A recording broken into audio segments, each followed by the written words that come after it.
Según la tradición cabalística, el concepto de reencarnación lleva por nombre Gilgul Neshamot, las rotaciones del alma. Y podría decirse que este concepto es el equivalente a la física cuántica, digamos, de la Cábala, porque describe el proceso de evolución del alma por diversos mundos espirituales. Por ejemplo, la palabra hebrea para asignar el concepto de mundo es olam, que comparte la misma raíz numerológica con la palabra oculto. Esto significa que el alma y que toda la realidad está estructurada en mundos, pero no en mundos interplanetarios, sino que son mundos interiores, mundos que vibran en correspondencia a diferentes grados de conciencia. Según esta enseñanza, las almas fueron creadas por el todo en el sexto día o sexto período creativo mencionado en Génesis 1, 27 y 28, y que cada una de estas chispas divinas fue creada en virtud a un plan divino, con una misión que cumplir. Una misión que para ser revelada y consumada era necesario descender al plano más denso de la materialidad.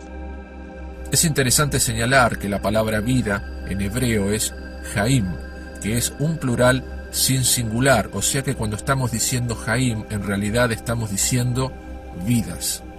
Y cuando un alma encarna en un cuerpo, el cuerpo produce en ella un estado de amnesia que le hace olvidar su pasado, y allí reside el fundamento central de este aprendizaje.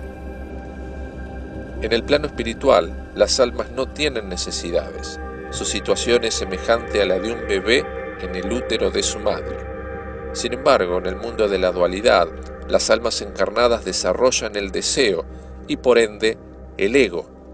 Allí, el sujeto humano afronta la vida como si fuera un juego, en donde cada decisión puede llevarlo por el camino del éxito y la elevación espiritual, o por el contrario, por el camino del fracaso y la degradación.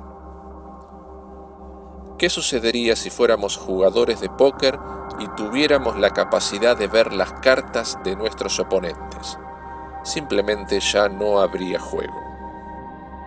Por tal motivo es que no es posible recordar nuestras vidas anteriores, porque para poder trazar nuestro plan evolutivo lo debemos hacer sin falsear el juego de nuestra vida. Siempre la evolución debe ser hacia adelante, no hacia los sucesos del pasado. Además, para muchas personas, ya el peso de sus propias acciones en esta vida es suficientemente grande como para sumarle a esto el de vidas anteriores.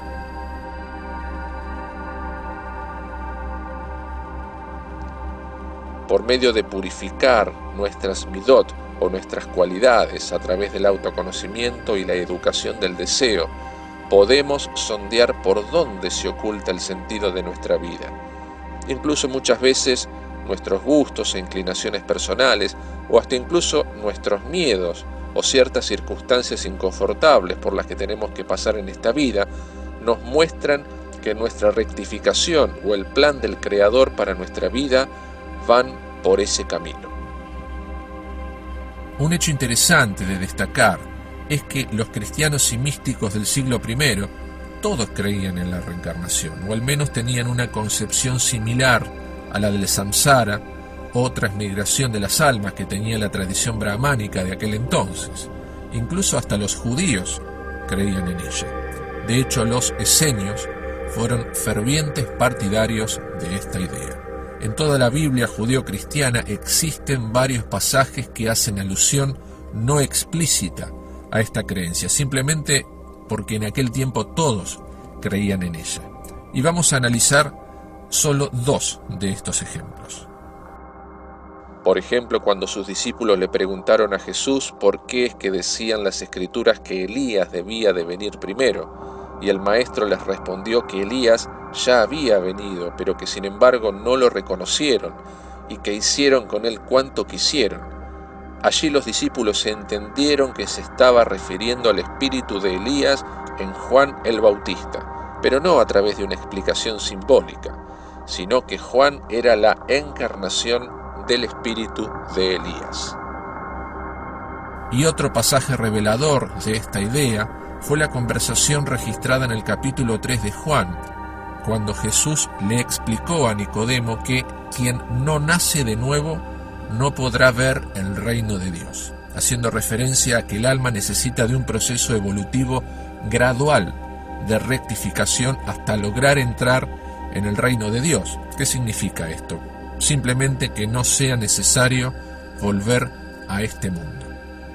Incluso el concepto abordado desde el cristianismo de resurrección en realidad sería reencarnación, porque los muertos deberían volver a renacer en un cuerpo nuevo.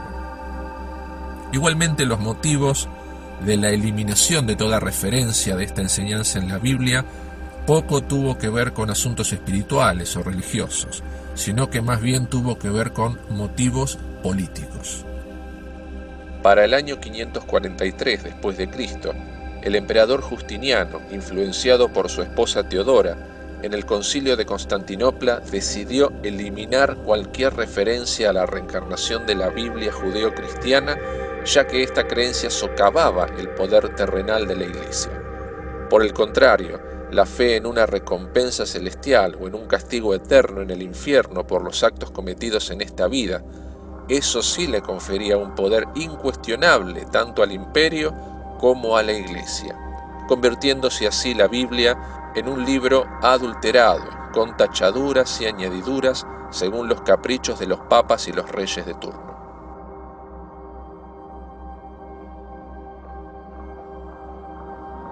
La vida humana es un suspiro en la eternidad.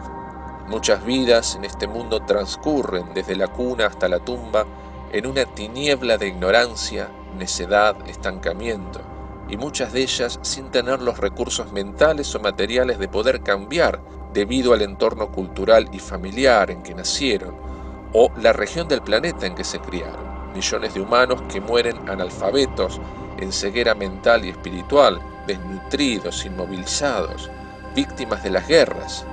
Si esta vida fuera una experiencia tanto única como definitiva, y que juzgara a un ser humano de forma definitiva por los hechos cometidos durante un corto periodo de vida de 70 u 80 años, sería por lo menos una incoherencia, por no decir un despropósito. Todas las tradiciones iniciáticas de conocimiento, desde el origen del mundo hasta ahora, han aprobado esta idea, desde el antiguo Egipto, la antigua Sumeria, la tradición védica, el budismo, el jainismo, el Tao. Todas aceptaban el concepto de estos ciclos de retorno, y rechazarla de plano o al menos no considerar la posibilidad es en realidad una atadura dogmática, solo correspondiente a dogmas institucionalizados, porque esta creencia sencillamente no les conviene. Todas las realidades de la existencia, desde los sucesos biológicos, psíquicos, astrológicos, cosmogónicos, todos están sujetos al principio del ritmo. Esto no solo lo afirma la Cábala, sino también otras tradiciones esotéricas como el hermetismo. La ley del ritmo es una ley universal y el accionar del péndulo se aplica a toda la creación. Todo lo que sube, cae. La conciencia, al igual que todo en el universo, sigue ciclos evolutivos. La enseñanza de la reencarnación no es racional, pero sí es razonable.